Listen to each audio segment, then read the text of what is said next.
வழிபாட்டு முறைகள் சார். ஒரு சாமியும் ஒரு மாதிரி கும்பிடணும். இப்போ பிள்ளையார்னு எடுத்துக்கிட்டிங்கன்னா தோப்புக்கரணம் போடணும் அப்படின்னு சொல்லுவாங்க. ஒரு சாமிக்கு ஒரு வழிபாட்டு முறைகள் இருக்கு. அதெல்லாம் உண்மையா இல்லை அப்படித்தான் பண்ணணும் அப்படின்னு எதுவும் விதிகள் இருக்குதா? இந்த வழிபாட்டு முறைகள் எல்லாம் மூதாதையர்கள் வகுத்து வைத்திருக்கிற முறைகள். அதாவது விநாயகருக்கு நீங்கள் கேட்குற மாதிரி தோப்புக்கரணம் போடுதல் போன்ற வழிபாடு, அப்புறம் கோயில் பிரகாரங்களை சுற்றி வர்றது, சிவன் கோயில்னால் இத்தனை முறை சுற்றி வரணும், அம்மன் கோயில்னால் இத்தனை முறை சுற்றி வரணும். சில கடவுள்கள்லாம் மலை மீது இருப்பாங்க, மலை மீது ஏறி போகணும், அங்கே போய் வழிபடுறது, அந்த மாதிரியான இந்த காவடி எடுக்கிறது, இந்த மாதிரியான வழிபாடுகள்லாம் ஏதோ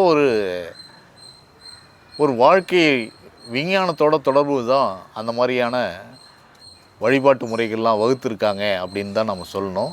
குறிப்பாக சொல்லணுன்னா இந்த தோப்புக்கரணம் என்பது மிக முக்கியமான ஒரு வழிபாடு. ஏன்னா எடுத்ததுமே நாம் தோப்புக்கரணத்தில் தான் ஆரம்பிக்கிறோம். ஏன்னு கேட்டிங்கன்னா முதல்ல நம்ம கோயிலுக்குள்ளே ஆலயங்களுக்குள்ளே செல்லும்போது முன்னாடியே இருக்கிறவர் யாருன்னு கேட்டிங்கன்னா விநாயகர் தான் இருக்கார்.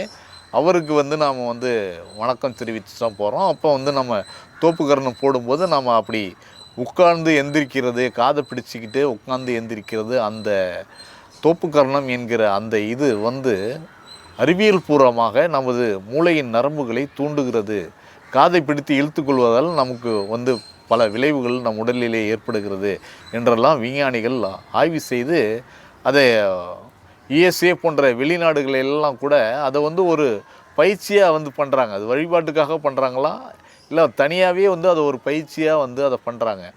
வகுப்பறைகளெல்லாம் கூட ஆசிரியர் நம்ம தவறு செய்துட்டோம்னா நமக்கு நினைவாற்றல் கம்மியாக இருக்கிற போது தோப்புக்கரணம் போடுகிற தண்டனையை கொடுக்குறார்கள். அது நாம் வகுப்பறைகளில் செய்யும்போது அது தண்டனையாக நமக்கு தெரியுது. அதே நம்ம ஆலயங்களில் செய்யும்போது அதை நம்ம ஒரு வழிபாட்டு முறையாக வச்சுருக்கோம். இது உடலுக்கும் மனதிற்கும் நம்மளோட மூளை செல்களுக்கெல்லாம் ஊக்கமளிக்கக்கூடிய ஒரு வழிபாட்டு முறை. அது ரொம்ப முக்கியமான வழிபாட்டு முறையாக இருக்குது அந்த தோப்புக்கரணம் என்பது. அதனால் நம்ம ஆலயம் போகும்போது தவறாமல் நாம் தோப்புக்கரணம் போடுகிறதுனால நமக்கு நல்ல பல பலன்கள் இருக்குது.